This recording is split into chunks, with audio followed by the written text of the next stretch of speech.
যে অধ্যায়টি দিয়ে আজকের পাঠ শুরু করব তার নাম এক নেতা এক দেশ, শেখ মুজিবের বাংলাদেশ। এ ধরনের স্লোগান কোনোভাবেই গণতান্ত্রিক নয়। হিটলারের জার্মানির ফ্যাসিস্ট নাজিদের অথবা মুসোলিনির ইতালির ফ্যাসিস্টদের স্লোগানের সাথে এর মিল খুঁজে পাওয়া যায়। ব্যক্তি পূজা যে কোনো নেতার জন্য ভালোর চেয়ে মন্দই ডেকে আনে। ইতিহাসে এ ধরনের বহু নজির রয়েছে। 1975 সালের আগে আইনজীবীরা সুপ্রিম কোর্ট এবং হাইকোর্টের মাধ্যমে সরকারের বিরুদ্ধে অনেক বিষয়ে রায় দেন। সরকার কর্তৃক বেআইনিভাবে আটককৃত অনেক রাজবন্দীদের তারা মুক্তিও দিয়েছিলেন সরকারের ইচ্ছার বিরুদ্ধে। রক্ষী বাহিনীর অসামাজিক বেআইনি কার্যকলাপ সম্পর্কে আইনজীবীরা বিশেষভাবে সমালোচনা করতে থাকেন। কোনো একটি কেসের ব্যাপারে সুপ্রিম কোর্ট রায়দানকালে বলে, দেশের প্রচলিত সব আইন ও প্রচলিত বিধি লঙ্ঘন করে জাতীয় রক্ষী বাহিনী তাদের তৎপরতা চালিয়ে যাচ্ছে। সুপ্রিম কোর্ট অভিমত প্রকাশ করে, রক্ষী বাহিনী কোন ভিত্তিতে তাদের কার্যকলাপ জারি রেখেছে সে বিষয়ে যথেষ্ট সন্দেহ রয়েছে। এ ব্যাপারে ফার ইস্টার্ন ইকোনমিক রিভিউ এর জানুয়ারির 10 তারিখ 1975 প্রকাশিত প্রতিবেদন মুজিবস প্রাইভেট আর্মি এর প্রতি পাঠকদের দৃষ্টি আকর্ষণ করছে। আইনজীবীদের সরকার বিরোধী কার্যকলাপে ক্ষুব্ধ হয়ে শেখ মুজিব আইন বিভাগের স্বাধীনতা ছিনিয়ে নেবার জন্য আদেশ জারি করেন। 1975 সালের জানুয়ারি মাসে তার অধ্যাদেশে বলা হয়, দেশের প্রধান বিচারপতি এবং অন্যান্য বিচারকগণ দেশের প্রেসিডেন্ট কর্তৃক নিয়োগ করা হবে। প্রেসিডেন্টের আদেশক্রমে যে কোনো বিচারককে তার পদ থেকে অব্যাহতি দেয়া যাবে তার খারাপ ব্যবহার কিংবা অযোগ্যতার কারণে। ফলে আইন বিভাগ সম্পূর্ণভাবে রাষ্ট্রীয় প্রধানের ক্রিয়ানকে পরিণত করা হয়। জনগণের ফান্ডামেন্টাল রাইটস ও মানবিক অধিকার কায়েম রাখার জন্য সুপ্রিম কোর্টের সাহায্য নেবার পথও বন্ধ করে দেন শেখ মুজিবুর রহমান। সংশোধিত বিধিতে বলা হয়, এ আইনের বলে সংসদ গণতান্ত্রিক কোর্ট, ট্রাইব্যুনাল কিংবা কমিশন গঠন করতে পারবে। এ সমস্ত গঠিত করা হবে জনগণের ফান্ডামেন্টাল এবং মানবিক অধিকারগুলো যে সম্পর্কে শাসনতন্ত্রের পার্ট 3-তে বর্ণিত রয়েছে সেগুলোর নিশ্চয়তা প্রদান করার স্বার্থে। এভাবেই সকল ক্ষমতা কুক্ষিগত করে এবং দেশের সব আইন তার মুঠোয় নিয়ে শেখ মুজিব দেশে কায়েম করলেন স্বৈরাচারী এক নায়কত্ব। স্লোগান তোলা হলো, এক নেতা এক দেশ, বঙ্গবন্ধু বাংলাদেশ। এ স্লোগান গণতান্ত্রিক স্লোগান নয়, এটা ছিল নাৎসি জার্মানির হিটলার কিংবা ইতালির মুসোলিনির স্লোগান। ব্যক্তি পূজা কোনো নেতার ভাবমূর্তিকে উজ্জ্বল করার পরিবর্তে তার চরম ক্ষতি সাধন করেছে। এর নজির ইতিহাসে অনেক খুঁজে পাওয়া যাবে। 1975 সালের 21শে জুন রাষ্ট্রপতির আদেশক্রমে সারা বাংলাদেশকে 61টি জেলায় বিভক্ত করা হয়। 16ই জুলাই শেখ মুজিব 61 জন জেলা গভর্নরের নাম ঘোষণা করেন। তারা 1 সেপ্টেম্বর থেকে জেলা প্রশাসনের সর্বময় অধিকর্তা হয়ে বসবেন, সেটাই ছিল সরকারি সিদ্ধান্ত। 61 জনের মাঝে 44 জন ছিলেন আওয়ামী লীগের নেতারা এবং বাকি 27 জন ছিলেন বাছাই করা সাংসদ। জাতীয় সংসদের মধ্য থেকে বাছাই করে নেয়া সদস্যবৃন্দ। নিয়োজিত গভর্নরদের মধ্যে 7 জন ছিলেন প্রাক্তন সিএসপি অফিসার, 6 জন ছিলেন প্রাক্তন ইপিসিএস অফিসার। কাদের সিদ্দিকী সেনাবাহিনীর একজন কর্নেল এবং পার্বত্য চট্টগ্রাম থেকে 2 জন উপজাতীয় নেতা। এই 61 জন গভর্নরদের বিশেষ রাজনৈতিক প্রশিক্ষণ দেবার ব্যবস্থা করা হয়। প্ল্যান অনুযায়ী 16ই আগস্ট 1975 সালে প্রশিক্ষণ শেষে তারা যার যার জেলায় গিয়ে তাদের দায়িত্বভার গ্রহণ করবেন। তাদের প্রত্যেকের অধীনে দেয়া হবে জাতীয় রক্ষী বাহিনীর অর্ধেক ব্যাটালিয়ন। তারা সরাসরিভাবে শুধুমাত্র প্রেসিডেন্টের কাছেই জবাবদিহি থাকবেন। রক্ষী বাহিনীর সংখ্যা বাড়িয়ে 1980 সালের মধ্যে প্রতি গভর্নরের অধীনে একটি পূর্ণাঙ্গ রক্ষী বাহিনীর ব্যাটালিয়ন নিয়োগ করা হবে বলে ঠিক হয়েছিল। এ সমস্ত গভর্নরদের অধীনে রক্ষী বাহিনী নিয়োগ করার মূল উদ্দেশ্য ছিল তাদের অধীনস্থ জেলায় বাকশাল বিরোধীদের সমূলে নির্মূল করে মুজিব ও তার পারিবারিক শাসন বংশানুক্রমে বাংলাদেশের মাটিতে পাকাপোক্ত করে প্রতিষ্ঠিত করা। এবং অনির্দিষ্টকালের জন্য বাংলাদেশকে ভারতের পদানত একটি করদ রাজ্যে পরিণত করা। এখন যে অধ্যায়টি পাঠ করব এর নাম নির্যাতন ও সংগ্রাম।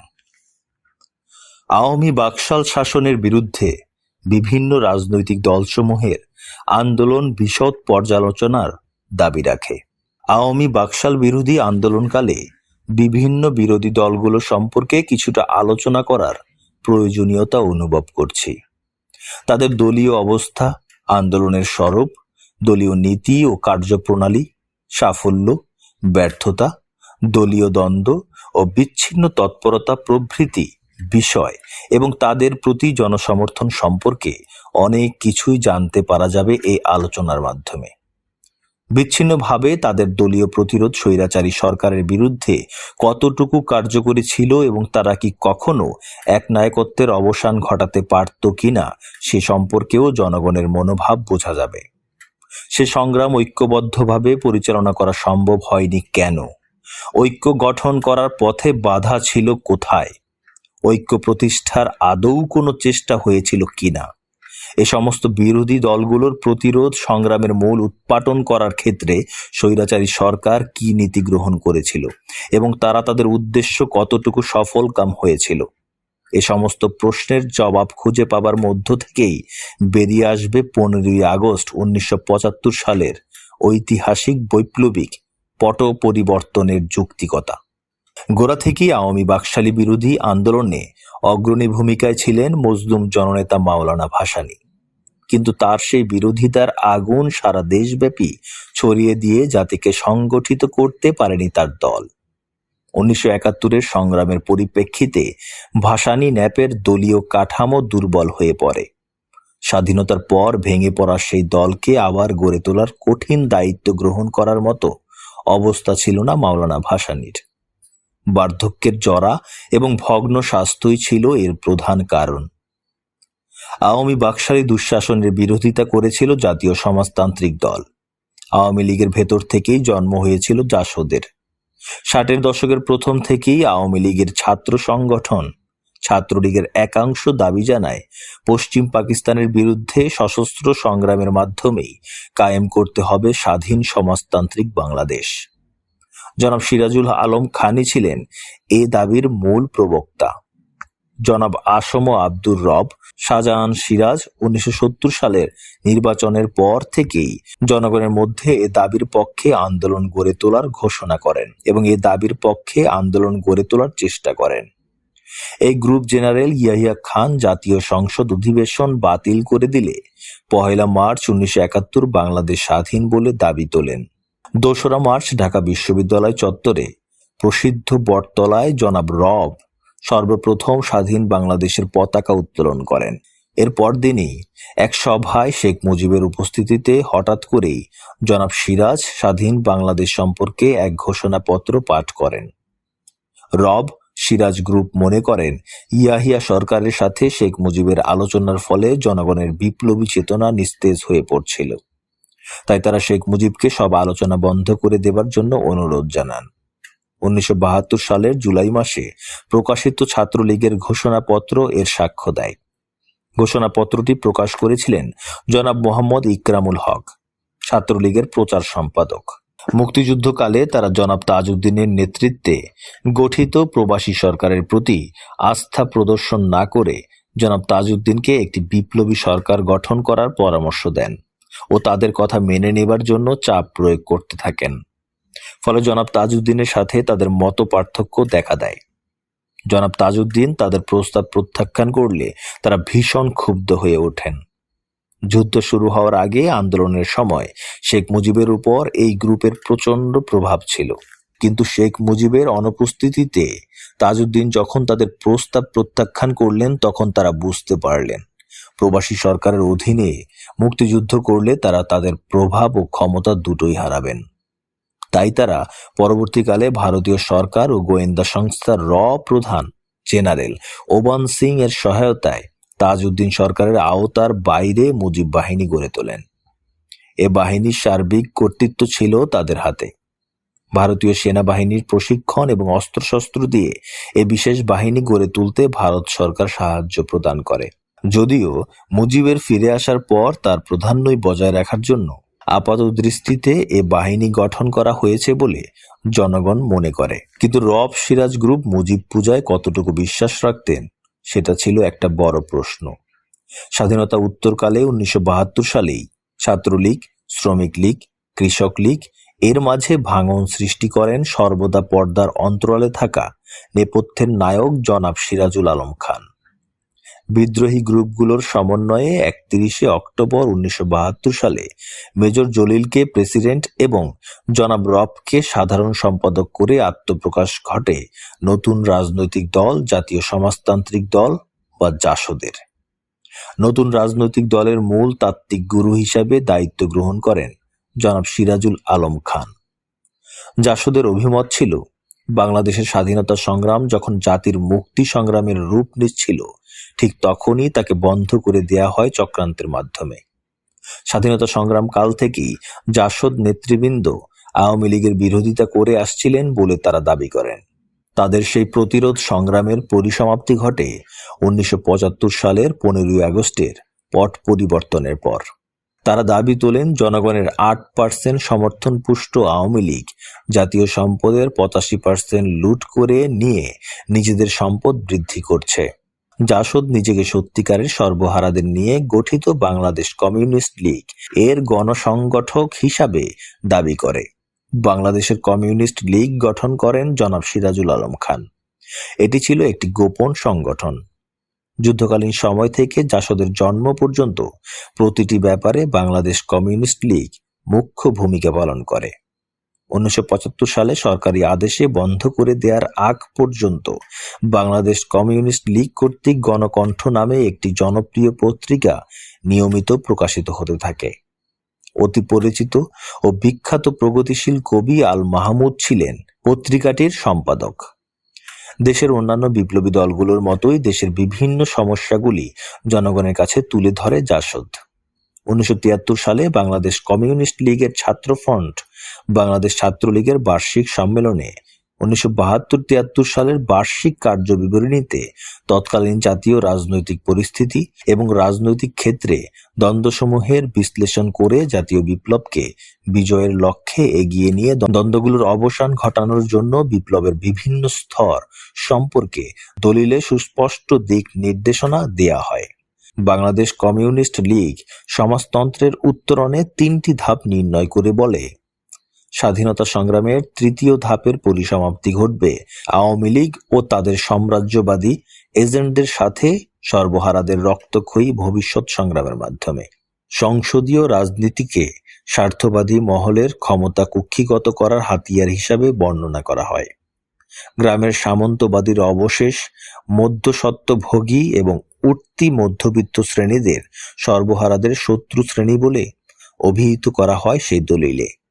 তাদের দলিলে বলা হয়, জাতীয় বিপ্লবের মাধ্যমে সর্বহারার শাসন কায়েম হওয়ার আগে জনগণ বহিঃশোষণের শিকারে পরিণত হবে, কারণ আওয়ামী লীগ সরকার বাংলাদেশকে সাম্রাজ্যবাদের পদানত করার চেষ্টা চালাচ্ছে।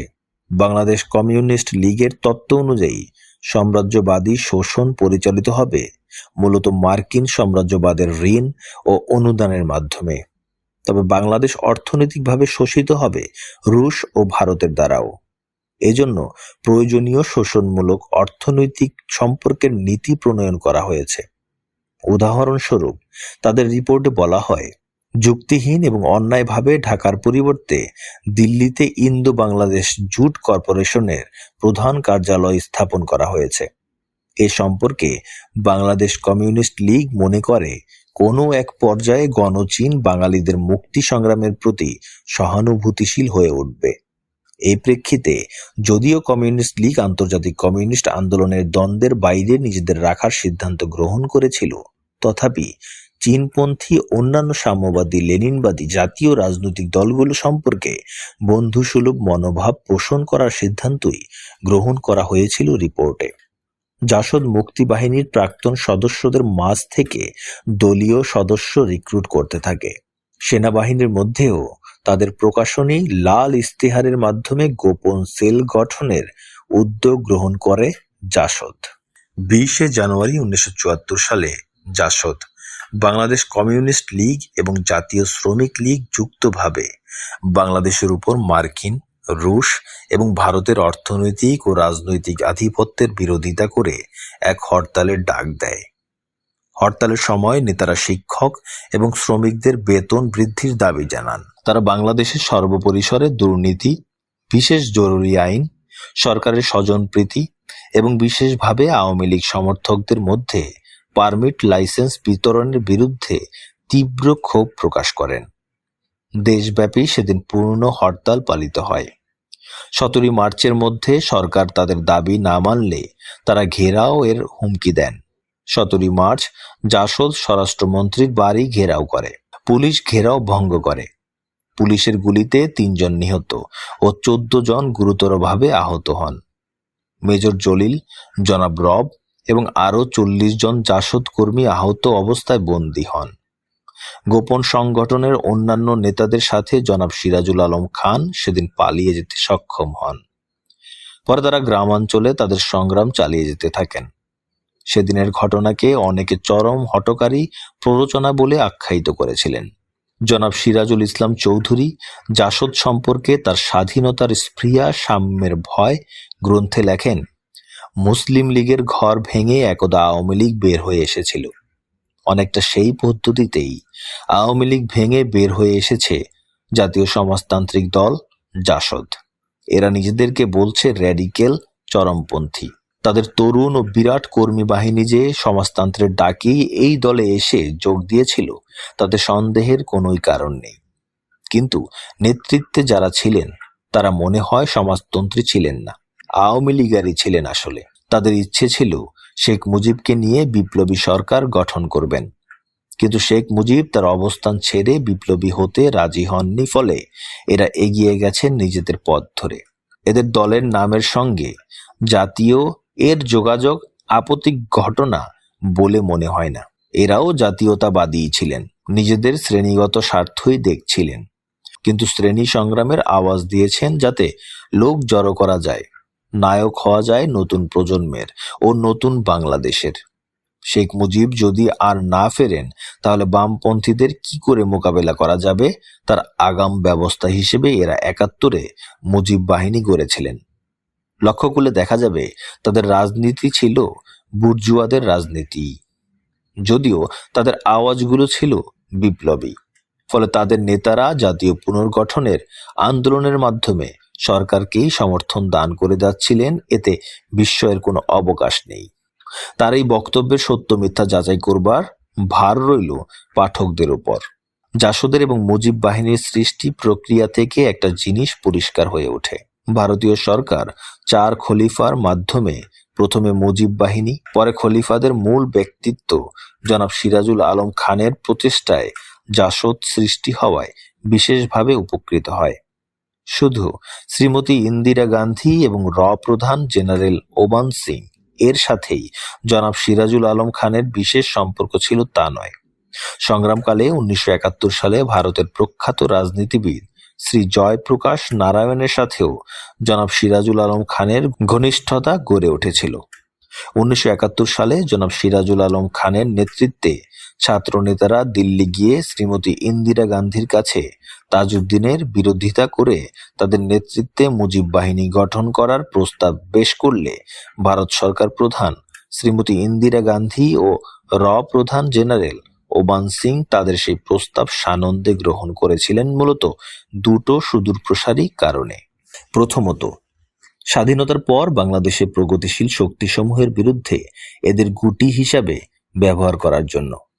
দ্বিতীয়ত, এ বাহিনীর মাধ্যমে মুজিব ও তার সরকারকে সম্পূর্ণভাবে ভারতীয় সরকারের উপর নির্ভরশীল করে তুলে শেখ মুজিবকে নিয়ন্ত্রণে রাখার লক্ষ্যে। অনেকের মতে জাসদকে আওয়ামী লীগের বিকল্প হিসেবে গড়ে তোলা হয়েছিল ভারতের ক্ষমতা বলয়ের একাংশের সমর্থন ও মদদেই। জাসদের মূল্যায়ন বাংলাদেশের ঐতিহাসিক প্রেক্ষিতে যেভাবেই করা হোক না কেন, একটি সত্যকে কোনো ঐতিহাসিকই অস্বীকার করতে পারবেন না। স্বৈরাচারী নির্যাতনের হাত থেকে জনগণের অর্থনৈতিক ও সামাজিক মুক্তি অর্জন করার জন্য জাসদের ডাকে হাজার হাজার নিবেদিত প্রাণ কর্মী আত্মহুতি দিয়েছিলেন। নেতারা কে কি ভেবেছিলেন সেটা নিশ্চয়ই গবেষণার বিষয়। তবে কর্মীদের নিঃস্বার্থ আত্মত্যাগের মধ্যে ছিল না কোনো খাদ, কোনো কলুষতা। মুজিবের দুঃশাসনের বিরুদ্ধে তাদের বীরোচিত সংগ্রামের প্রতি শ্রদ্ধাশীল থাকবে বর্তমান ও ভবিষ্যতের প্রতিটি প্রজন্ম। তাদের রক্ত প্রেরণা যোগাবে প্রতিটি বাংলাদেশি দেশপ্রেমিককে তাদের ভবিষ্যৎ সংগ্রামে।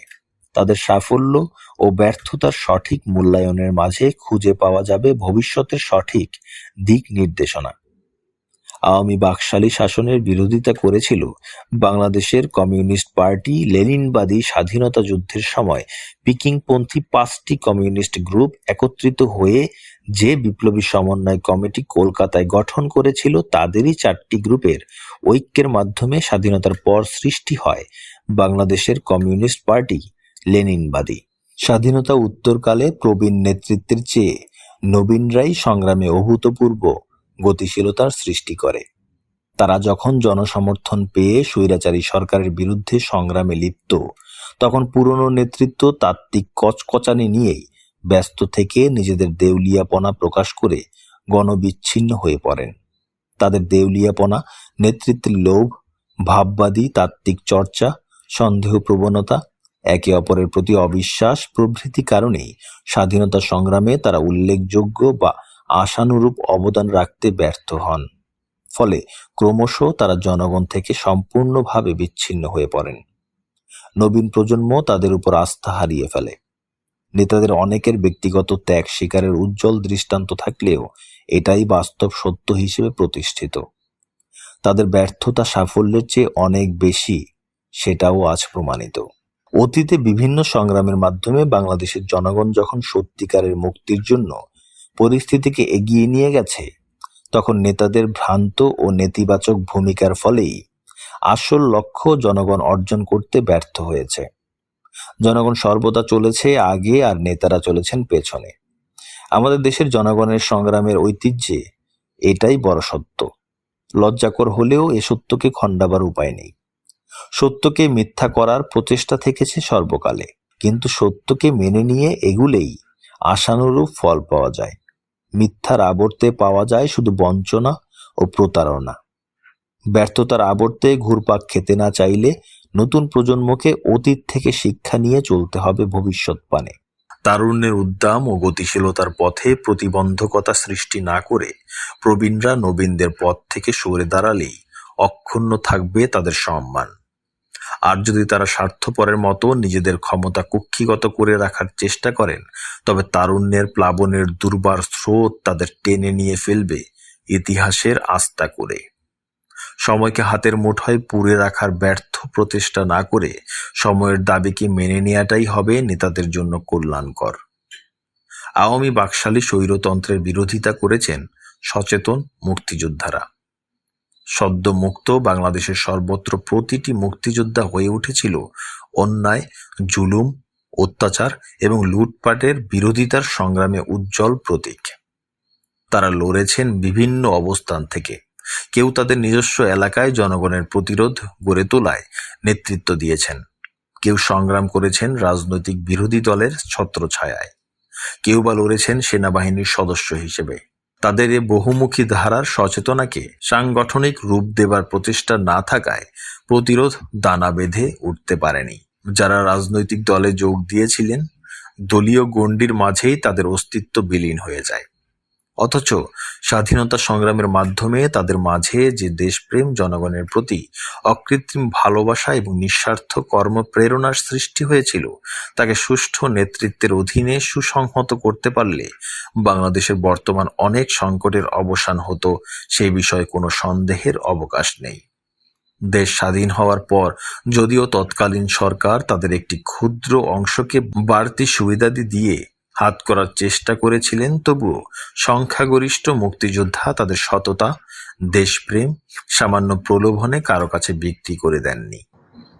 এবার যে অধ্যায়টি পাঠ করব, এর নাম তুলনামূলকভাবে জামায়াত এবং গোলাম আজমের চেয়ে বড় বিশ্বাসঘাতক ছিল শেখ মুজিব এবং তার দল আওয়ামী লীগ।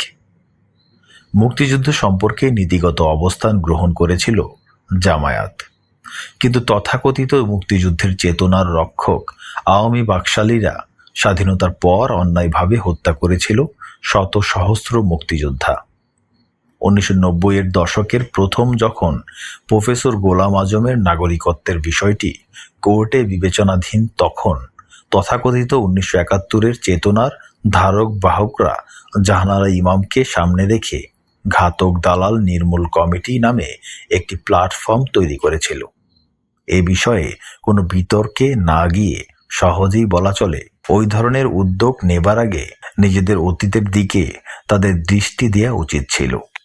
দেশ স্বাধীন হওয়ার অল্প কিছুদিন পরেই ভারত ও পাকিস্তান সরকারের সাথে সমঝোতার ভিত্তিতে ত্রিপাক্ষীয় চুক্তি স্বাক্ষরিত হয় 9 এপ্রিল 1974 সালে।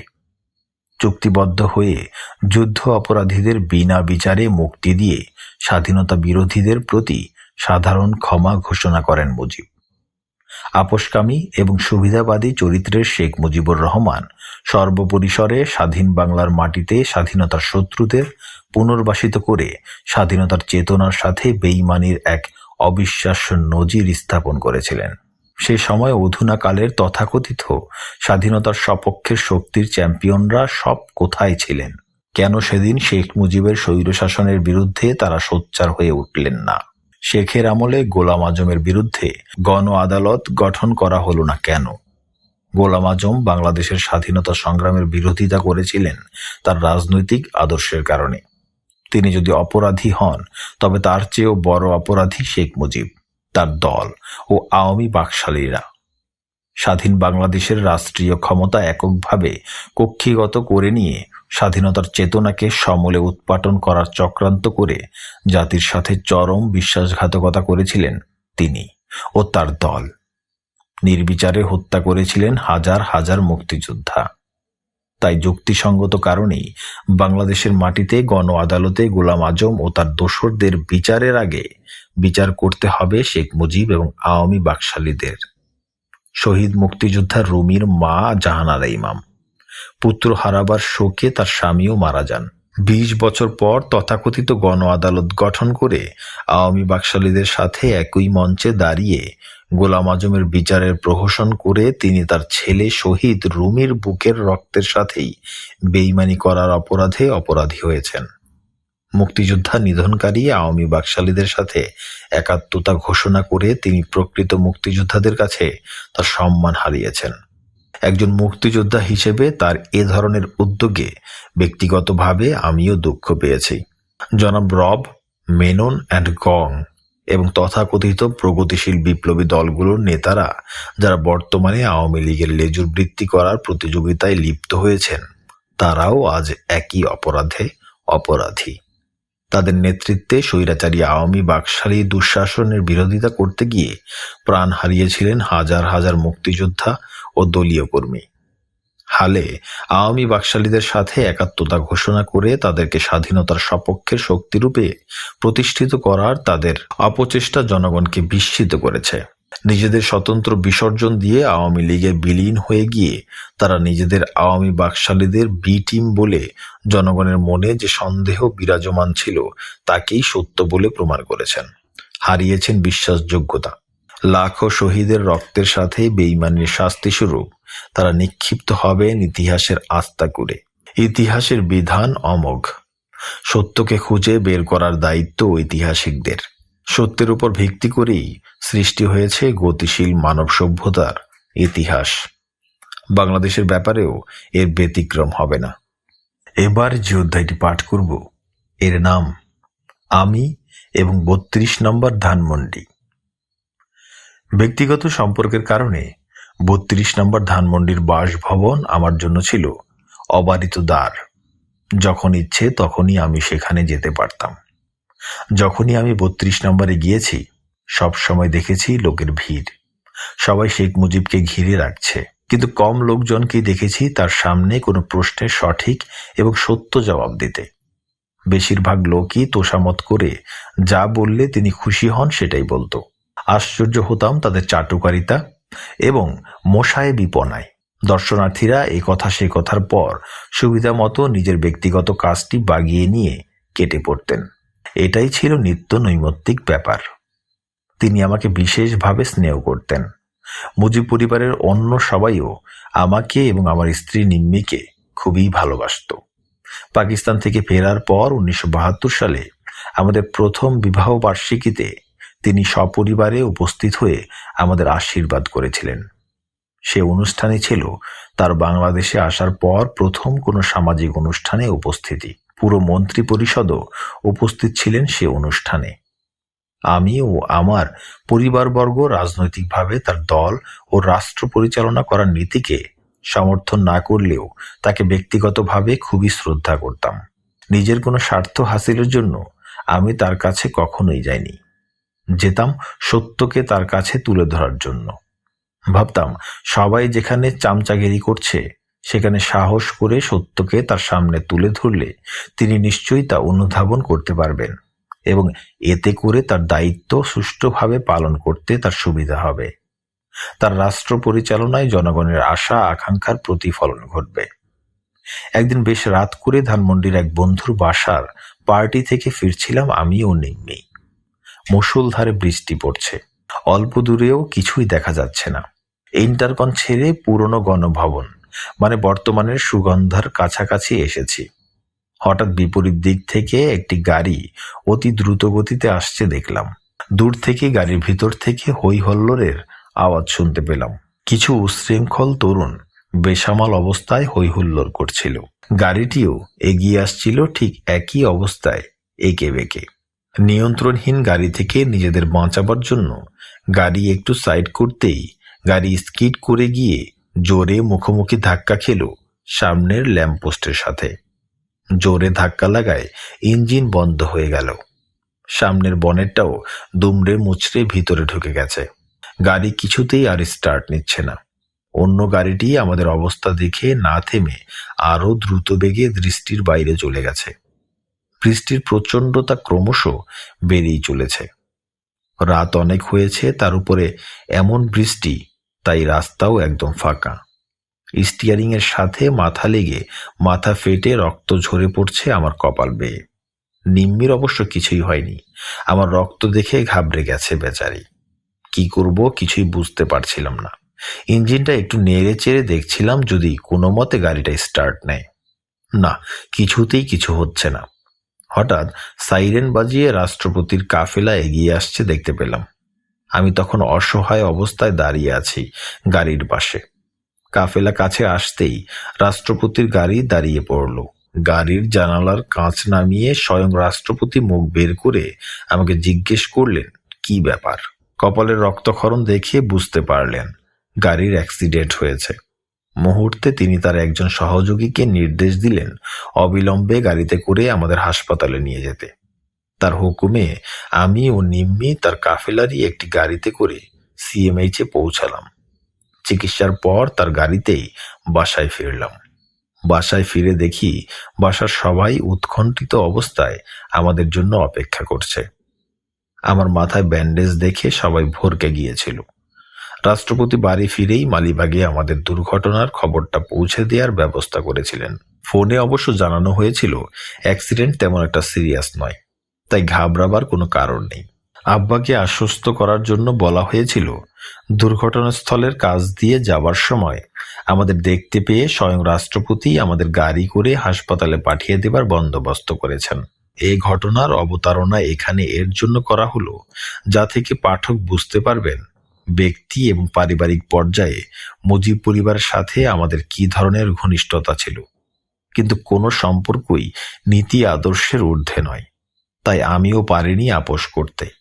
ব্যক্তি মুজিব নয়, গণবিরোধী পুতুল সরকার প্রধান, গণতন্ত্রের হত্যাকারী, বাকশালী স্বৈরশাসনের প্রবর্তক শেখ মুজিবুর রহমানের সাথে।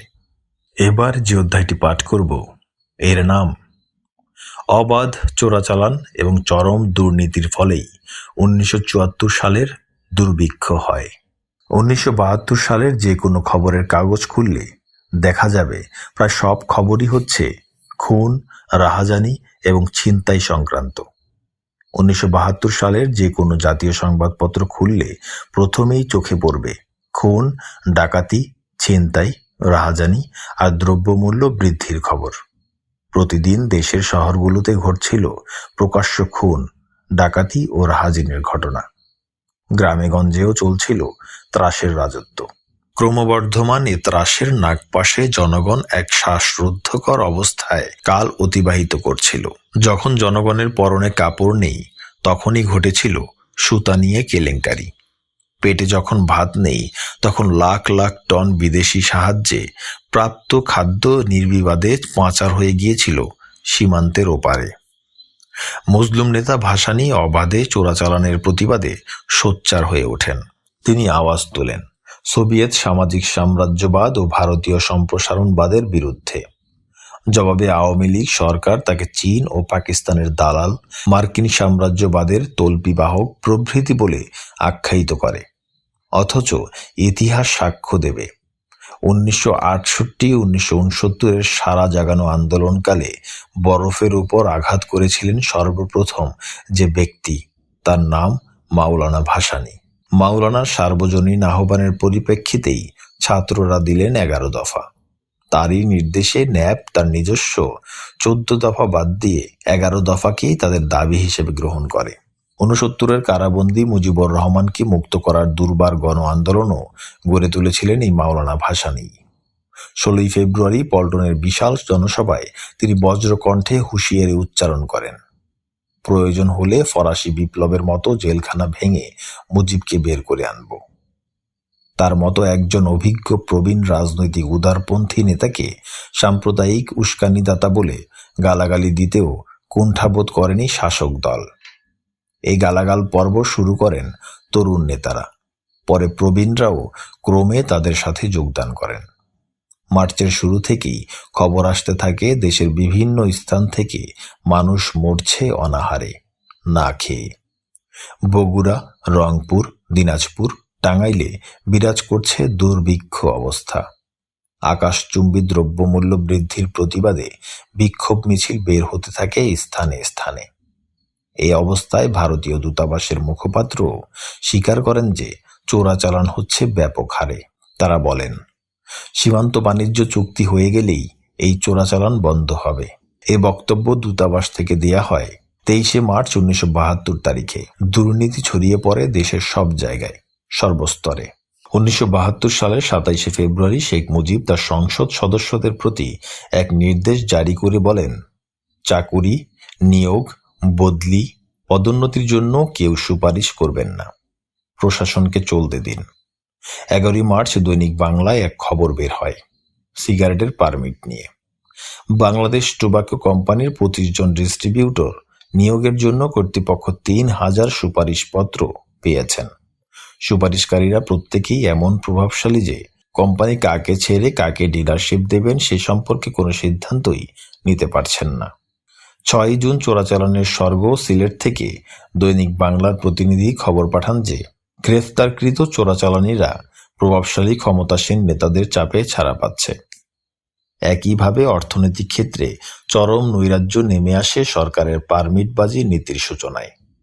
সুতার পারমিট যে পাচ্ছে তার তাঁত নেই, কেরোসিনের পারমিট যে পেল সে কোনো ডিলার নয়। পারমিট দেয়া হলো অব্যবসায়ী রাজনৈতিক টাউটবাজদের খুশি করার জন্য। ফলে দুর্ভোগ গিয়ে বর্তালো জনগণের উপর। পারমিট হাত বদল প্রথায় জিনিসপত্রের দাম বেড়ে গেল কয়েক গুণ। কাপড়ের অভাবে মা বোনেরা দিনের বেলায় ঘর থেকে বেরোতে পারতেন না। মেয়ে মা একখানি কাপড় গোসল করে পালা বদলিয়ে পড়ছে। এই সমস্ত খবরও প্রকাশিত হয়েছে দৈনিক পত্রিকায়। ঠিক সেই সময় সরকার টিসিবির মাধ্যমে ভারত থেকে আনলো সুন্দরী শাড়ি, যে শাড়িতে হাঁটু ঢাকে না, পর্দাও হয় না। ভারতীয় দূতাবাস বলল টিসিবি দেখেই এনেছে এই শাড়ি। টিসিবি কোনো জবাব দিতে পারল না। আগস্ট মাসে দেশে বন্যা শুরু হয়। আসে বিস্তর রিলিফ নিয়ে লুটপাটের কাহিনী পাওয়া যাবে 1974 সালের August, September, October, November, December মাসের সংবাদপত্রসমূহে। অবাধ লুটপাট চলে বাঁশ, টিন, খাদ্য সামগ্রী, রিলিফের ঔষধপত্র এবং কম্বল নিয়ে। প্রতিদিনের সংবাদপত্রে ছাপা হয় ক্ষুধাতুর মানুষের ছবি। অন্ন নেই, বস্ত্র নেই, মাথা গোঁজার ঠাঁই নেই। কোটি কোটি লোক হয় ক্ষতিগ্রস্ত ও বাস্তুহারা। ৩রা আগস্ট ইত্তেফাকে ছাপা হয় এসব ছবি। দৈনিক বাংলায় খবর বের হয়, বমি খাচ্ছে মানুষ। বাংলাদেশ রেড ক্রস সম্পর্কে প্রকাশিত হয় চুরি, দুর্নীতি ও স্বজনপ্রীতির অসংখ্য অভিযোগ। গ্রামে গঞ্জে রেড ক্রস প্রধান গাজী গোলাম মোস্তফার নামে ছড়া বের হয়। আতাউর রহমান খান রেড ক্রসের অসাধু তৎপরতার প্রতিবাদ করেন, দুর্নীতির অভিযোগ করেন। 10ই আগস্টের ইত্তেফাকে সে বিবৃতি ছাপা হয়। 13 তারিখ সংবাদপত্রের রিপোর্টে দেখা যায় যে সারা দেশের মানুষ কচু ঘেঁচু খেয়ে জীবন ধারণ করছে।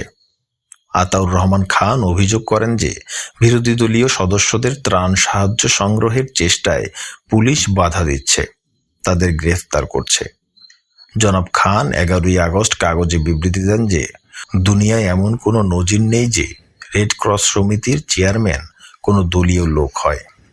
তিনি একজন বিচারপতি অথবা বিশিষ্ট শিক্ষাবিদকে এই সমিতির দায়িত্ব দেওয়ার জন্য সরকারের প্রতি আহ্বান জানান। গ্রাম থেকে উপদ্রুত এলাকা থেকে হাজার হাজার মানুষ শহরে আসতে থাকে। ঢাকা শহরে 135টি রিলিফ ক্যাম্প স্থাপন করা হয়। 12ই আগস্ট যাত্রাবাড়ি রিলিফ ক্যাম্পে আশ্রয় গ্রহণকারীরা বলেন যে 3 দিনে তাদের জন্য এক মুঠো খাবারও বরাদ্দ করা হয়নি। 16ই আগস্ট আইসিআরসির সদস্য মিস্টার এলভিন কাজ পরিদর্শনের জন্য আদমজী রিলিফ ক্যাম্পে গেলে লোকেরা কমিটির চেয়ারম্যানের বিরুদ্ধে চুরি ও স্বজনপ্রীতির অভিযোগ করে। এলভিন চলে এলে কমিটির চেয়ারম্যান তার গুন্ডা বাহিনী দ্বারা অভিযোগকারীদের উপর হামলা চালায়। এতে ছুরিকাঘাত 2 ব্যক্তিকে হাসপাতালে ভর্তি করা হয়। খাওয়ার অনুপযুক্ত পচা বিস্কুট সরবরাহ করা হয়। তা থেকে ক্যাম্পগুলোতে কলেরা মহামারী আকারে দেখা দেয়। মরতে থাকে মানুষ। মানুষের জীবন নিয়ে ছিনিমিনি খেলা চলে। সে সময়কার পত্রিকার পাতা উল্টালে গা শিউরে ওঠে। মানুষের সৃষ্ট দুর্ভিক্ষ কেড়ে নেয় লাখ লাখ মানুষের প্রাণ। হাজার হাজার চাষি যারা একদা কোষে ধরত লাঙল, মাঠ ভরে তুলত সবুজ শস্যের সমারোহে, তারা ভিক্ষার জন্য শহরের মানুষের কাছে হাত পাতে, ফিরে যায় ভিক্ষা না পেয়ে। তারপর বেওয়ারিশ লাশ হয়ে পড়ে থাকে। আঞ্জুমানে মফিদুল ইসলাম প্রতিদিন ঢাকা শহর থেকেই 30 থেকে 40টি বেওয়ারিশ লাশ দাফন করছিল। সে কাহিনী ও ছবি আছে সেই সময়কার দৈনিক সংবাদপত্রগুলোর পাতায় পাতায়। ঢাকায় প্রতি ঘন্টায় 3 থেকে 4 জন লোক মারা যেতে থাকে অনাহারে।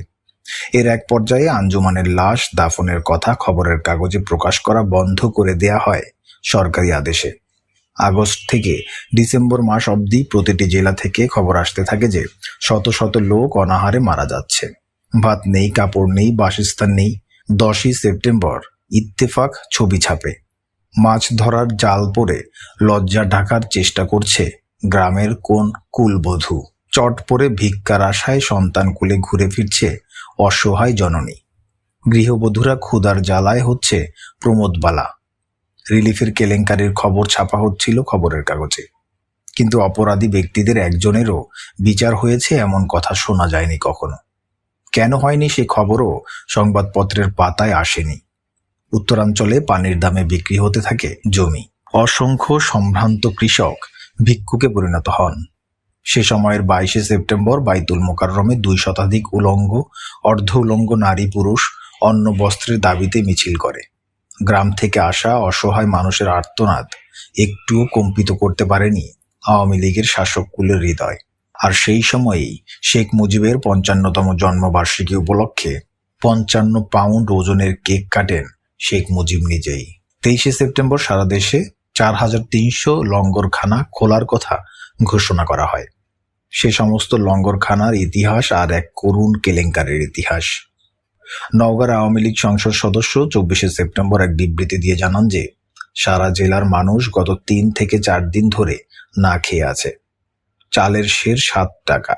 তার কদিন পরেই 6ই অক্টোবর ইত্তেফাক খবর দেয় যে 21 লাখ টাকার বিদেশি মদ ও সিগারেট আমদানি করা হয়েছে সরকারি টাকায়।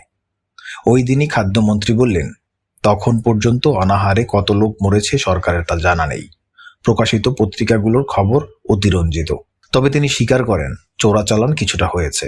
8ই অক্টোবর অধ্যাপক আবুল ফজল সহ চট্টগ্রাম বিশ্ববিদ্যালয়ের 84 জন শিক্ষক এক বিবৃতিতে বলেন, জাতির জীবনে দুর্যোগ মোকাবেলার প্রতি এত অনাসক্তি, এত অবজ্ঞা, এত অদ্ভুত রকম ঔদাসীন্য কখনো দেখা গেছে বলে মনে হয় না। নিজের প্রতি আস্থাহীন জাতি যে কি রকম জড় পদার্থে পরিণত হতে পারে, বর্তমান বাংলাদেশ তার জ্বলন্ত উদাহরণ। স্বাধীনতা সংগ্রামের সেই একাত্মতা, ত্যাগের মহৎ শক্তির সেই প্রচণ্ডতা পরবর্তীকালে সিদ্ধান্তহীনতায়, ভুল সিদ্ধান্তে, প্রশাসনিক নিষ্ক্রিয়তায় আর গুটিকতক লোকের লাগামহীন দুর্নীতির সয়লাবে সব ধুয়ে গেছে। দেশের নেতৃত্বের প্রতি এই জাতীয় দুর্দিনে আমাদের আকুল প্রার্থনা, জাতি হিসেবে আমাদের শক্তিতে আস্থাবান হওয়ার পরিবেশ ফিরিয়ে দিন। 8ই অক্টোবর 1974 শ্রমিক লীগের আব্দুল মান্নান এমপি জানান, লবণের দুষ্প্রাপ্যতা সম্পর্কে সম্ভাব্য সকল প্রকার খোঁজখবর নিয়ে জানা গেছে যে মজুতদার উৎপাদনকারীদের কাছ থেকে 2 টাকা মণ দরে লবণ কিনে থাকে। সরকারিভাবে মজুতদারদের জন্য অশোধিত লবণের দাম 15 টাকা আর শোধিত লবণের দাম 55 টাকা নির্ধারিত করা হয়েছে। তিনি আরও বলেন, অশোধিত লবণের দাম 40 টাকা করা হলে বাজারে প্রচুর লবণ পাওয়া যাবে। প্রকাশ এ ব্যাপারে নাকি আমাদের দলীয় কোনো সংসদ সদস্য জড়িত রয়েছেন বলে অনুমান করা হচ্ছে। 13ই অক্টোবর ঢাকার সংবাদপত্র সূত্রে জানা যায় যে প্রতিদিন গড়ে 84টি বেওয়ারিশ লাশ দাফন হচ্ছে। 27শে অক্টোবর খবর আসে জামালপুরে প্রতিদিন অনাহারে শতাধিক লোক মারা যাচ্ছে। সরকার এই মৃত্যুকে পুষ্টিহীনতা বলে অভিহিত করে। অনাহারে মানুষ মরছে, সরকার সেটা অস্বীকার করে। 25শে অক্টোবর ঢাকার সংবাদপত্রে বের হয় ট্রাক বোঝাই ধান চাল ভারতে পাচার হচ্ছে। দিনাজপুরে চালের সের 8 টাকা। ক্ষুধা নিবৃত্তির জন্য মানিকগঞ্জের এক পরিবারের 7 জন আত্মহত্যা করেছে। এ সময়ে 25শে অক্টোবর আওয়ামী লীগের তৎকালীন সভাপতি জনাব কামরুজ্জামান দাবি করেন, দেশের প্রচলিত আইনে চোরাচালানিদের দমন করা হচ্ছে না। কয়েক মাস আগে সংসদে চোরাচালানিদের গুলি করে হত্যা করার বিধান পাশ হয়, কিন্তু কাউকে কোনোদিন ওই বিধানে হত্যা করা হয়নি। একই সঙ্গে কামরুজ্জামান অবশ্য বলেন, দলের ভেতর থেকে দলের সমালোচনা চলবে না। তখন থেকে আওয়ামী লীগের ভেতরেও কোন্দল দানা বেঁধে ওঠে। সেই ক্রান্তি লগ্নে 26শে অক্টোবর 1974 স্বাধীনতা সংগ্রামকালের প্রবাসী সরকারের প্রধানমন্ত্রী জনাব তাজউদ্দিন আহমদ তৎকালীন প্রধানমন্ত্রী শেখ মুজিবের নির্দেশে মন্ত্রিত্ব হারান। জনাব তাজউদ্দিন এক বিবৃতিতে বলেন, জাতির বৃহত্তর স্বার্থে তিনি কোনো বিতর্ক সৃষ্টি করতে চান না। ঢাকার এবং বিদেশি সাংবাদিকদের মতে স্বাধীনতা যুদ্ধে প্রত্যক্ষ ভূমিকা পালন করায় জনাব তাজউদ্দিন আহমদের যে ইমেজ গড়ে উঠে তা পাকিস্তানে আটক শেখ মুজিবুর রহমান সহ্য করতে পারছিলেন না। তাছাড়া মুক্তিযুদ্ধের সময় পাকিস্তানে আটক শেখ মুজিবের চেয়ে স্বাধীনতার প্রশ্নকে বড় করে দেখার জন্য বেগম মুজিবও তাজউদ্দিনকে সহ্য করতে পারতেন না বলে জানা যায়। তাজউদ্দিন সম্পর্কে সরকার পক্ষ থেকে প্রচার চালানো হয় যে তিনি অর্থমন্ত্রী থাকাকালে দেশের অর্থনীতি ধ্বংসের পথে চলে যায়। তাজউদ্দিন আহমদ বাকশালের কেন্দ্রীয় কমিটি থেকেও পরবর্তীতে বাদ পড়েন।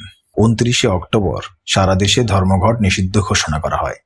একই দিন মজুতদারি আর কালোবাজারির দায়ে আওয়ামী লীগের আর একজন সংসদ সদস্য গ্রেপ্তার হন।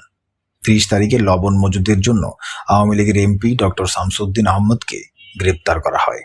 এই অবস্থায় মৌলিক অধিকার সংরক্ষণ ও আইন সাহায্য কমিটির উদ্যোগে 1 নভেম্বর 1974 বাইতুল মোকাররম প্রাঙ্গণে শিক্ষক, আইনজীবী, চিকিৎসক, লেখক, সাংবাদিক, সাংস্কৃতিক কর্মী, চিত্রশিল্পী ও ছাত্রসহ বিভিন্ন পেশায় নিযুক্ত ব্যক্তিরা বাংলাদেশের বর্তমান পরিস্থিতির প্রতিরোধের জন্য আন্দোলন গঠনের উদ্দেশ্যে এক বিরাট সমাবেশে যোগদান করেন। বাংলাদেশের স্বাধীনতার পর বুদ্ধিজীবীদের এত বিরাট সমাবেশ ইতিপূর্বে আর অনুষ্ঠিত হয়নি। মৌলিক অধিকার সংরক্ষণ ও আইন সাহায্য কমিটির সভাপতি সিকান্দার আবু জাফরের সভাপতিত্বে অনুষ্ঠিত 2 ঘন্টার উপর এই অনুষ্ঠানে বক্তৃতা করেন অ্যাডভোকেট মির্জা গোলাম হাফিজ, ডক্টর আহমদ শরীফ, মাধ্যমিক শিক্ষক সমিতির সম্পাদক জয়নাল আবেদিন, ব্যারিস্টার মওদুদ আহমেদ, এনায়েতুল্লাহ খান, কামরুন্নাহার লাইলি, নিজামুদ্দিন আহমদ, মহিউদ্দিন আলমগীর, মাধ্যমিক শিক্ষক সমিতির মোহাম্মদ জাকারিয়া এবং বদরুদ্দিন ওমর। সমাবেশের প্রস্তাবে সর্বদলীয় রিলিফ কমিটি গঠনে সরকারের বিরোধিতার নিন্দা করে অবিলম্বে একটি সর্বদলীয় রিলিফ কমিটি গঠন করার দাবি জানানো হয় এবং এ ব্যাপারে বিরোধী দলসমূহের প্রতি উদ্যোগী ভূমিকা গ্রহণের আহ্বান জানানো হয়। এছাড়াও রেশনিং এলাকা সম্প্রসারণ ও টেস্ট রিলিফ চালু করার দাবি জানানো হয়। সমাবেশের প্রস্তাবে লঙ্গরখানার সংখ্যা বৃদ্ধি এবং সেখানে নির্যাতন বন্ধ করার দাবি জানানো হয়। রাজনৈতিক নির্যাতন বন্ধ ও মিথ্যা মামলায় আটক ও বিনা বিচারে আটক রাজনৈতিক বন্দী সহ সকল রাজবন্দীর মুক্তির দাবি জানানো হয়।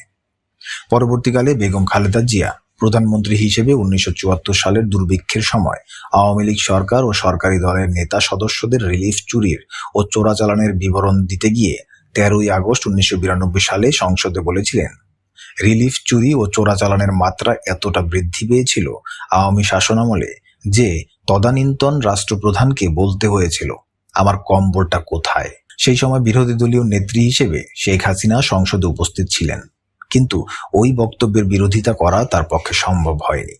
তিক্ত সত্যকে গলদ্ধকরণ করে তাকে নিশ্চুপ হয়ে বসে থাকতে হয়েছিল, বাধ্য হয়ে, অসহায়ের মতো। এবার যে অধ্যায়টি পড়ব এর নাম আমার স্ত্রী এবং আমি গাজী গোলাম মোস্তফা কর্তৃক অপহরিত হই। রেড ক্রস চেয়ারম্যান এবং তদানীন্তন ঢাকা মহানগর আওয়ামী লীগ প্রধান গাজী গোলাম মোস্তফা নিম্মি এবং আমাকে বন্দুকের মুখে লেডিস ক্লাব থেকে অপহরণ করে নিয়ে যায়। 1974 সালের মাঝামাঝি ঘটে এক বর্বরচিত অকল্পনীয় ঘটনা। দুষ্কৃতিকারী দমন অভিযানে সেনাবাহিনী তখনও সারা দেশে নিয়োজিত। আমার খালাতো বোন তাহমিনার বিয়ে ঠিক হলো কর্নেল রেজার সাথে। দুপক্ষই আমার বিশেষ ঘনিষ্ঠ, তাই সব ব্যাপারে মধ্যস্থতা করতে হচ্ছিল আমাকে এবং নিম্মিকেই। বিয়ের 2 দিন আগে ঢাকায় এলাম কুমিল্লা থেকে। ঢাকা লেডিস ক্লাবে বিয়ের বন্দোবস্ত করা হয়েছে। সেই বিয়েতে অনেক গণ্যমান্য সামরিক এবং বেসামরিক লোকজন, বিশেষ করে হোমরা চোমরারা এসেছিলেন অতিথি হিসেবে। পুরো অনুষ্ঠানটাই তদারক করতে হচ্ছিল নিম্মি এবং আমাকেই। আমার শ্যালক বাপ্পি ছুটিতে এসেছে কানাডা থেকে। বিয়েতে সেও উপস্থিত। বিয়ের কাজ সুষ্ঠুভাবে এগিয়ে চলেছে। রেড ক্রস চেয়ারম্যান গাজী গোলাম মোস্তফার পরিবারও উপস্থিত রয়েছেন। বাইরের হলে পুরুষদের বসার জায়গায় বাপ্পি বসেছিল। তার ঠিক পেছনের সারিতে বসেছিল গাজীর ছেলেরা। বয়সে ওরা সবাই কম বয়সী ছেলে ছোকরা। বাপ্পি প্রায় আমার সমবয়সী। হঠাৎ করে গাজীর ছেলেরা পেছন থেকে কৌতুকচ্ছলে বাপ্পির মাথার চুল টানে। বাপ্পি পেছনে তাকালে ওরা নির্বাক বসে থাকে। এভাবে 2-3 বার চুলে টান পড়ার পর বাপ্পি রাগান্বিত হয়ে ওদের জিজ্ঞেস করে, চুল টানছে কে? আমরা পরখ করে দেখছিলাম আপনার চুল আসল না পরচুলা, জবাব দিল একজন। পুচকে ছেলেদের রসিকতায় বাপ্পি যুক্তিসঙ্গত কারণেই ভীষণ ক্ষেপে যায়, কিন্তু কিছুই বলে না। মাথা ঘুরিয়ে নিতেই আবার চুলে টান পড়ে। এবার বাপ্পি যে ছেলেটি চুলে টান দিয়েছিল তাকে ধরে ঘর থেকে বের করে দিয়ে বলে, বেয়াদব ছেলে, মস্কারি করার জায়গা পাওনি, খবরদার তুমি আর ওই জায়গায় বসতে পারবে না। এই কথার পর বাপ্পি আবার তার জায়গায় ফিরে আসে। এই ঘটনার কিছুই আমি জানতাম না, কারণ তখন আমি বিয়ের তদারকি এবং অতিথিদের নিয়ে ভীষণভাবে ব্যস্ত। বিয়ের আনুষ্ঠানিকতার প্রায় সবকিছুই সুষ্ঠুভাবেই হয়ে যায়। খাওয়া দাওয়ার পর্বও শেষ। অতিথিরা সব ফিরে যাচ্ছেন। সেদিন আবার টেলিভিশনে সত্যজিৎ রায়ের পুরস্কারপ্রাপ্ত ছবি মহানগর ছবিটি দেখানোর কথা, তাই অনেকেই তাড়াতাড়ি ফিরে যাচ্ছেন ছবিটি দেখার জন্য। অল্প সময়ের মধ্যেই লেডিস ক্লাব প্রায় ফাঁকা হয়ে গেল। মাহবুবের আসার কথা, মানে এসপি মাহবুব, আমাদের বিশেষ ঘনিষ্ঠ বন্ধুদের একজন। আমরা সব একই সাথে যুদ্ধ করেছি স্বাধীনতা সংগ্রামে। কি এক কাজে মানিকগঞ্জ যেতে হয়েছিল তাকে। ওখান থেকে খবর পাঠিয়েছে তার ফিরতে একটু দেরি হবে। ঘনিষ্ঠ আত্মীয় স্বজনরা সবেমাত্র তখন খেতে বসেছি। হঠাৎ 2টো মাইক্রোবাস এবং একটি কার এসে ঢুকলো লেডিস ক্লাবে। কার থেকে নামলেন স্বয়ং গাজী গোলাম মোস্তফা, আর মাইক্রোবাস 2টো থেকে নামলো প্রায় 10-12 জন অস্ত্রধারী বেসামরিক ব্যক্তি। গাড়ি থেকেই প্রায় চিৎকার করতে করতে বেরুলেন গাজী গোলাম মোস্তফা। কোথায় মেজর ডালিম? বেশি বার বেড়েছে, তাকে আজ আমি শায়েস্তা করব। কোথায় সে?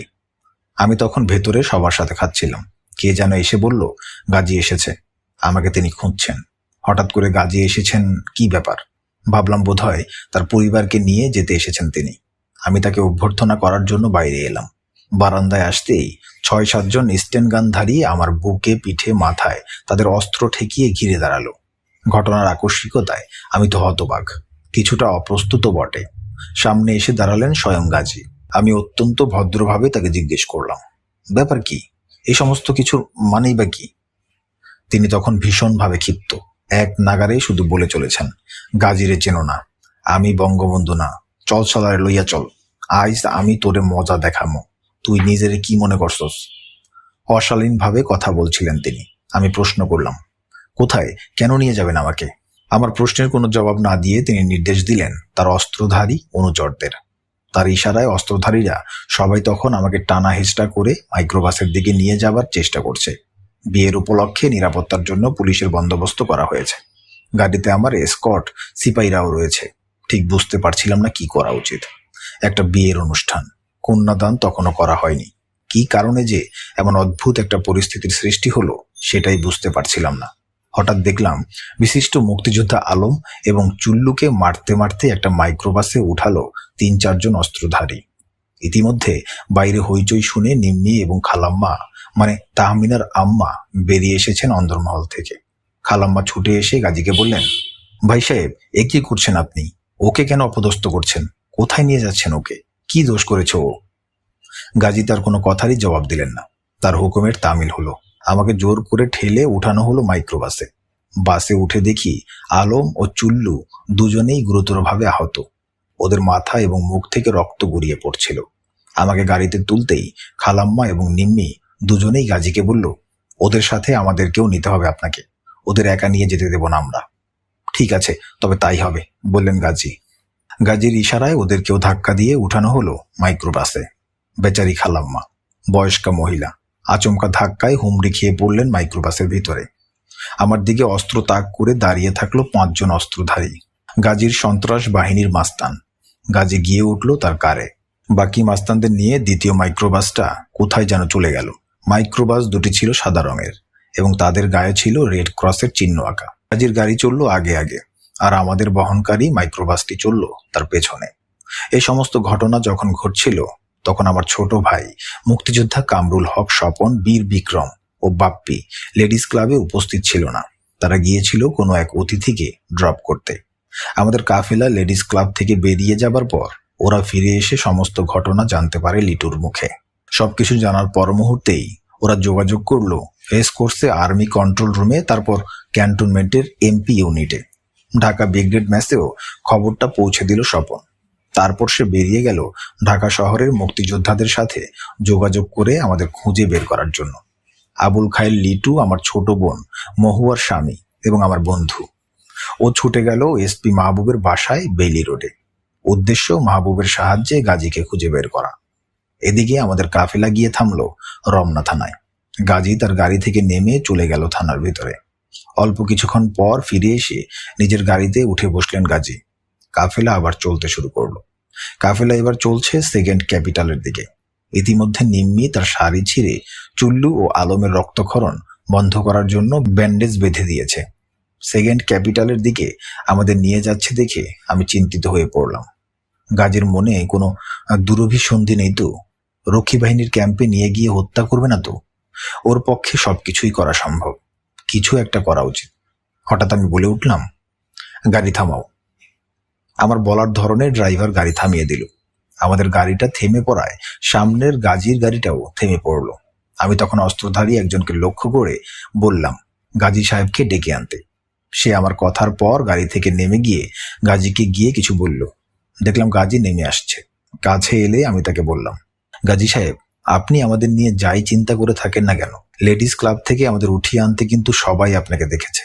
তাই কোনো কিছু করে সেটাকে বেমালুম হজম করে যাওয়া আপনার পক্ষে কিছুতেই সম্ভব হবে না। আমার কথা শুনে কি যেন ভেবে নিয়ে তিনি আবার তার গাড়িতে গিয়ে বসলেন। কাফেলা আবার চলা শুরু করলো, তবে এবার রক্ষী বাহিনীর ক্যাম্পের দিকে নয়। গাড়ি ঘুরিয়ে তিনি চললেন 32 নম্বর ধানমন্ডি প্রধানমন্ত্রীর বাসার দিকে। আমরা হাঁপ ছেড়ে বাঁচলাম। কলাবাগান দিয়ে 32 নম্বর রোডে ঢুকে আমাদের মাইক্রোবাসটা শেখ সাহেবের বাসার গেট থেকে একটু দূরে একটা গাছের ছায়ায় থামতে ইশারা করে জনাব গাজী তার গাড়ি নিয়ে সোজা গেট দিয়ে ঢুকে গেলেন 32 নম্বরের ভিতরে। সেকেন্ড ফিল্ড রেজিমেন্ট তখন শেখ সাহেবের বাড়ি পাহারা দিচ্ছে। একবার ভাবলাম ওদের ডাকি, আবার ভাবলাম এর ফলে যদি গোলাগুলি শুরু হয়ে যায় তবে ক্রস ফায়ারে বিপদের ঝুঁকি বেশি। এই সমস্তই চিন্তা করছিলাম, হঠাৎ দেখি লিটুর ঢাকা ক 315 সাদা টয়োটা কারটা পাশ দিয়ে হুশ করে এগিয়ে গিয়ে শেখ সাহেবের বাসায় গেটে গিয়ে থামলো। লিটুই চালাচ্ছিল গাড়ি। গাড়ি থেকে নামলো এসপি মাহবুব। নেমেই প্রায় দৌড়ে ভিতরে চলে গেল সে। লিটু একটু এগিয়ে গিয়ে রাস্তার পাশে গাড়ি থামিয়ে অপেক্ষায় রইল, সম্ভবত মাহবুবের ফিরে আসার প্রতীক্ষায়। লিটু এবং মাহবুবকে দেখে আমরা সবাই আশ্বস্ত হলাম।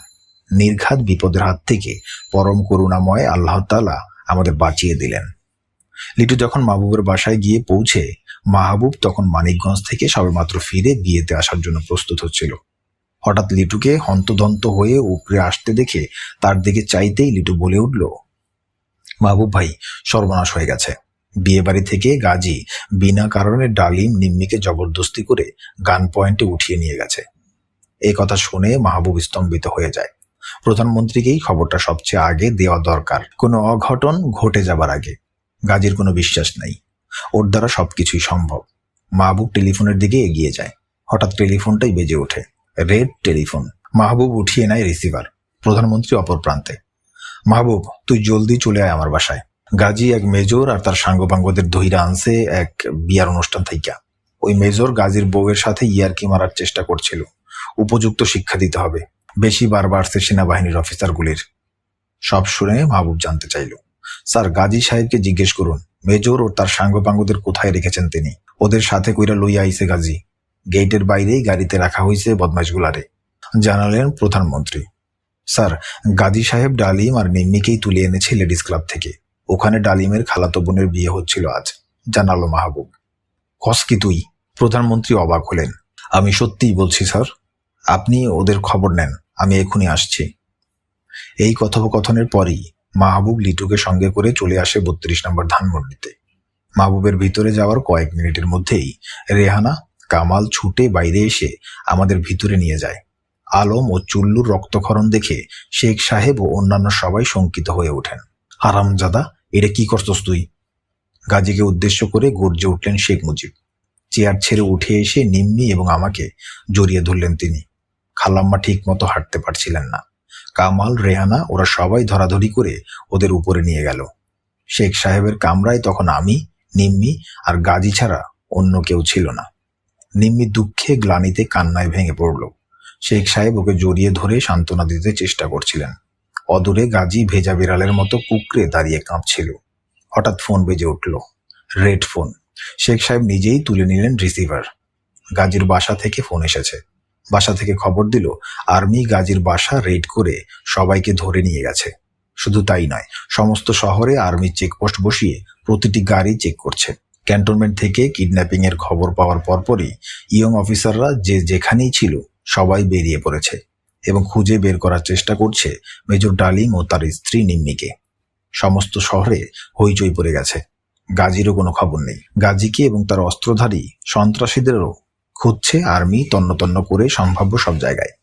টেলিফোন পাওয়ার পর শেখ সাহেবের মুখটা কালো হয়ে গেল। ফোন পেয়েই তিনি আমাদের সামনেই আর্মি চিফ শফিউল্লাহকে হটলাইনে বললেন, ডালিম, নিম্মি, গাজী সবাই আমার এখানে আছে, তুমি জলদি চলে আসো আমার এখানে। ফোন রেখে শেখ সাহেব গাজীকে উদ্দেশ্য করে বললেন, মাফ চা নিম্মির কাছে। গাজী শেখ সাহেবের হুকুমে নিম্মির দিকে এক পা এগুতেই সিংহীর মতো গর্জে উঠলেন নিম্মি, খবরদার, তোর মতো ইতর লোকের মাফ চাইবার কোনো অধিকার নাই, বদমাইশ। এরপর শেখ মুজিবের দিকে ফিরে বলল নিম্মি, কাদের রক্তের বদলে আজ আপনি প্রধানমন্ত্রী? আমি জানতে চাই, আপনি নিজেকে জাতির পিতা বলে দাবি করেন। আমি আজ আপনার কাছে বিচার চাই। আজ আমার জায়গায় শেখ হাসিনা কিংবা রেহানার যদি এমন অসম্মান হতো, তবে যে বিচার আপনি করতেন আমি ঠিক সেই বিচারই চাই।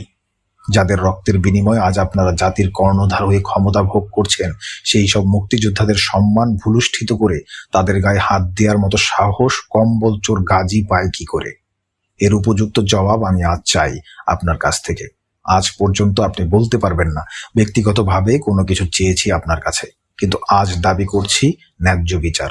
আপনি যদি এর বিচার না করেন, তবে আমি আল্লাহর কাছে এই অন্যায়ের বিচার দিয়ে রাখলাম, তিনি নিশ্চয়ই এর বিচার করবেন। আমি অনেক চেষ্টা করেও সেদিন নিম্মিকে শান্ত করতে পারিনি। ঠান্ডা মেজাজের কোমল প্রকৃতির নিম্মির মধ্যেও যে এ ধরনের আগুন লুকিয়ে থাকতে পারে, সেটা আমার কাছেও আশ্চর্য লেগেছিল সেদিন। শেখ সাহেব নিম্মির কথা শুনে জড়িয়ে ধরে মাথায় হাত বুলিয়ে আদর করে বলেছিলেন, মা, তুই শান্ত হ। হাসিনা, রেহানার মতো তুইও আমার মেয়েই। আমি নিশ্চয়ই এর উপযুক্ত বিচার করব। অন্যায়, ভীষণ অন্যায় করছে গাজী, কিন্তু তুই মা শান্ত হ। বলেই রেহানাকে ডেকে তিনি নিম্মিকে উপরে নিয়ে যেতে বললেন। রেহানা এসে নিম্মিকে উপরে নিয়ে গেল। ইতিমধ্যে জেনারেল শফিউল্লাহ এবং ঢাকা ব্রিগেড কমান্ডার সাফায়াত জামিল এসে পৌঁছেছে। শেখ সাহেব তাদের সবকিছু খুলে বলে জেনারেল শফিউল্লাহকে অনুরোধ করলেন গাজীর পরিবারের সদস্যদের ছেড়ে দেবার বন্দোবস্ত করতে। জেনারেল শফিউল্লাহ রেসকোর্স কন্ট্রোল রুমে অপারেশন কমান্ডার মেজর মোমেনের সাথে কথা বলার জন্য টেলিফোন তুলে নিলেন। হ্যালো মোমেন, আমি শফিউল্লাহ বলছি, প্রাইম মিনিস্টারের বাসা থেকে। ডালিম, নিম্মি, গাজী ওরা সবাই এখানেই আছে। প্রাইম মিনিস্টারও এখানেই উপস্থিত আছেন। Everything is going to be all right. Order your troops to stand down এবং গাজী সাহেবের পরিবারের সদস্যদের ছেড়ে দাও। অপর প্রান্ত থেকে মেজর মোমেন জেনারেল শফিউল্লাহকে পরিষ্কারভাবে জানিয়ে দিলেন কিডন্যাপ করে নিয়ে যাওয়া অফিসার এবং তার স্ত্রীকে না দেখা পর্যন্ত এবং গাজী ও তার 17 জন অবৈধ অস্ত্রধারী সন্ত্রাসীদের তার হাতে সমর্পণ না করা পর্যন্ত তার পক্ষে গাজীর পরিবারের কাউকেই ছাড়া সম্ভব নয়। শফিউল্লাহ তাকে অনেক বোঝাতে চেষ্টা করলেন, কিন্তু মেজর মোমেন তার অবস্থানে অটল থাকলেন, শফিউল্লাহর সব যুক্তিকে অসার প্রমাণিত করে। অবশেষে শফিউল্লাহ ইচ্ছার বিরুদ্ধে অনেকটা বাধ্য হয়েই প্রধানমন্ত্রীকে অপারেশন কমান্ডারের শর্তগুলো জানালেন। শেখ সাহেবের মুখ শুকিয়ে গেল। তিনি আমাকে অনুরোধ করলেন মেজর মোমেনের সাথে কথা বলতে। আমি অগত্যা টেলিফোন হাতে তুলে নিলাম। হ্যালো স্যার, মেজর ডালিম বলছি। Things are under control. প্রধানমন্ত্রী কথা দিয়েছেন তিনি ন্যায় বিচার করবেন। তারপর বেশ কিছুক্ষণ ফোনে কথা বলার পর ফোন রেখে দিলেন মেজর মোমেন। অল্পক্ষণের মধ্যেই ক্যাপ্টেন ফিরোজ এসে পড়ল। ফিরোজ আমার বাল্য বন্ধু। এসেই আমাকে জড়িয়ে ধরল। তুই গাজীরে মাফ করে দে, আর গাজী তুই নিজে খোদ উপস্থিত থাকবি কন্যা সম্প্রদানের অনুষ্ঠান শেষ না হওয়া পর্যন্ত। অনেকটা মোরলি কায়দায় একটা আপোষ রফা করার চেষ্টা করলেন প্রধানমন্ত্রী। আমার বোনের সম্প্রদানের জন্য গাজীর বিয়ের অনুষ্ঠানে যাবার কোনো প্রয়োজন নেই। ওকে মাফ করারও আমার পক্ষে সম্ভব নয়। সেটা হবে আমার জন্য নীতি বিরোধিতা। আমরা দেশ স্বাধীন করেছি রক্তের বিনিময়ে। আমাদের গা থেকে রক্ত ঝরাটা কোনো বড় ব্যাপার নয়। ইউনিফর্মের চাকরি করি, টাকা পয়সার লোভেও নয়।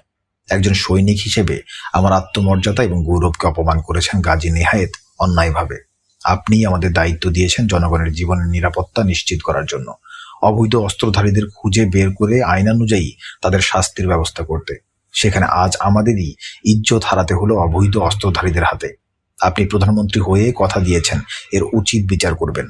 আমরা আপনি কি বিচার করেন সেই অপেক্ষায় থাকব। ক্যাপ্টেন ফিরোজকে উদ্দেশ্য করে সবার সামনেই বলেছিলাম, দেশের প্রধানমন্ত্রী যখন বিচারের ওয়াদা করেছেন সেক্ষেত্রে গাজীর পরিবারের সদস্যদের আর আটকে রাখার প্রয়োজন কি? কর্নেল মোমেনকে বুঝিয়ে তাদের ছেড়ে দেবার বন্দোবস্ত করিস। সবার কাছ থেকে বিদায় নিয়ে বেরিয়ে আসছিলাম। ঠিক সেই সময় শেখ সাহেব বললেন, আমার গাড়ি তোদের পৌঁছে দেবে। তার প্রয়োজন হবে না চাচা, বাইরে লিটু স্বপনরা রয়েছে, তাদের সাথেই চলে যেতে পারবো। বাইরে বেরিয়ে দেখি 32 নম্বরের সামনের রাস্তায় গাড়ির ভিড়ে তিল ধারণের ঠাঁই নেই। পুলিশ অবস্থা সামাল দিতে হিমশিম খাচ্ছে। বন্ধু বান্ধবরা যারাই জানতে পেরেছে আমাদের কিডন্যাপিং এর ব্যাপারটা, তাদের অনেকেই এসে জমা হয়েছে স্বতঃস্ফূর্তভাবে। আমাদের দেখে সবাই ঘিরে ধরলো। সবাই জানতে চায় কি প্রতিকার করবেন প্রধানমন্ত্রী এই জঘন্য অপরাধের। সংক্ষেপে যতটুকু বলার ততটুকু বলে ফিরে এলাম লেডিস ক্লাবে। মাহবুবও এলো সাথে। মাহবুবের উসিলায় সেদিন রক্ষা পেয়েছিলাম চরম এক বিপদের হাত থেকে আল্লাহ পাকের অসীম করুণায়। বিয়ের আসরে আমরা ফিরে আসায় পরিবেশ আবার আনন্দ উচ্ছ্বাসে ভরে উঠল। সবাই আবার হাসি ঠাট্টার মাধ্যমে বিয়ের বাকি আনুষ্ঠানিকতা সম্পন্ন করে কন্যা সম্প্রদান করা হলো। তাহমিনার বিয়ের রাতটা আওয়ামী দুঃশাসনের একটা ঐতিহাসিক সাক্ষী হয়ে থাকলো। জ্বলন্ত উদাহরণ হয়ে থাকলো আওয়ামী নেতাদের এবং তাদের ব্যক্তিগত বাহিনীর নেককারজনক স্বেচ্ছাচার ও নিপীড়নের। কি করে এমন একটা জঘন্য ঘটনার সাথে গাজী সরাসরি নিজেকে জড়িয়ে ফেলতে পেরেছিল তার কোনো যুক্তি খুঁজে পাচ্ছিলাম না। অনেক পরে বিভিন্ন সূত্র থেকে জানতে পেরেছিলাম আমাদের কুমিল্লা অপারেশনের পর পার্টির তরফ থেকে শেখ মুজিবের উপর প্রচন্ড চাপ সৃষ্টি করা হয়েছিল আমাদের, বিশেষ করে আমার ঔদ্ধত্যের উপযুক্ত শিক্ষা দেওয়ার জন্য। কিন্তু শেখ মুজিব ওই চাপের পরিপ্রেক্ষিতে বলেছিলেন আর্মি কোনো কাঁচা কাজ করে নাই, তারা আইন অনুযায়ী সবকিছু করছে, প্রত্যেককে ধরেছে হাতে নাতে প্রমাণ সহ। সেক্ষেত্রে আমি কি করতে পারি? তার ওই কথায় সন্তুষ্ট হতে পারেনি ক্ষমতার দম্ভে অন্ধ আওয়ামী নেতাদের একাংশ। আইনের মাধ্যমে যদি কোনো কিছু করা না যায় তবে অন্য কোনোভাবে হলেও শিক্ষা তাদের দিতেই হবে, এবং সেই দায়িত্বটাই গ্রহণ করেছিলেন সেই সময়ের top terror and most powerful leader বলে পরিচিত গাজী গোলাম মোস্তফা। তখন থেকেই নাকি সুযোগ খুঁজছিলেন তিনি জিজ্ঞাসা মিটাতে। বিয়ে বাড়িতে বাপ্পি এবং তার ছেলেদের মাঝে যে সামান্য ঘটনা ঘটে সেটাকেই সুযোগ হিসাবে গ্রহণ করে গাজী চেয়েছিল আমাকে উচিত শিক্ষা দিতে। এ বিষয়ে মেজর রফিকুল ইসলাম পিএসসি তার বই বাংলাদেশ সামরিক শাসন এবং গণতন্ত্রের সংকটে লিখেছেন। গাজী সমর্থক লোকদের সম্ভবত মেজর ডালিম ও তার স্ত্রীকে হত্যা করার পরিকল্পনা ছিল।